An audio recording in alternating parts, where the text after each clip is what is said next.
প্রধান উপদেষ্টা ডক্টর মোহাম্মদ ইউনূসের সঙ্গে বিদায়ী সাক্ষাৎ করেছেন বাংলাদেশে নিযুক্ত বিশ্ব ব্যাংকের কান্ট্রি ডিরেক্টর আব্দুল্লাহ শেখ।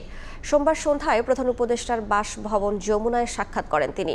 জলবায়ু পরিবর্তন মোকাবিলা, অবকাঠামো, ডিজিটালাইজেশন, শিক্ষা, স্বাস্থ্যসেবা ও দারিদ্র্য বিমোচনের মতো গুরুত্বপূর্ণ খাতে বিশ্ব ব্যাংকের সহায়তার জন্য ডক্টর মোহাম্মদ ইউনূস আব্দুল্লাহ শেখকে ধন্যবাদ জানান। এ সময় শেখ প্রধান উপদেষ্টাকে জানান, গত ১৯ ডিসেম্বর বিশ্বব্যাংক চট্টগ্রাম শহরের স্বাস্থ্য, পুষ্টি, পানি এবং স্যানিটেশন পরিবেশগত স্থিতিশীলতা তৈরিতে সহায়তার জন্য ৩টি অর্থায়নে $১.২ বিলিয়ন অনুমোদন করেছে। এর আগে রোববার অর্থনৈতিক সম্পর্ক বিভাগ এবং বিশ্বব্যাংক মোট $৯০০ মিলিয়ন চুক্তি স্বাক্ষর করেছে। শেখ বাংলাদেশের অন্তর্বর্তী সরকার গৃহীত সংস্কার উদ্যোগের জন্য বিশ্বব্যাংকের সহায়তার আশ্বাস দিয়েছেন।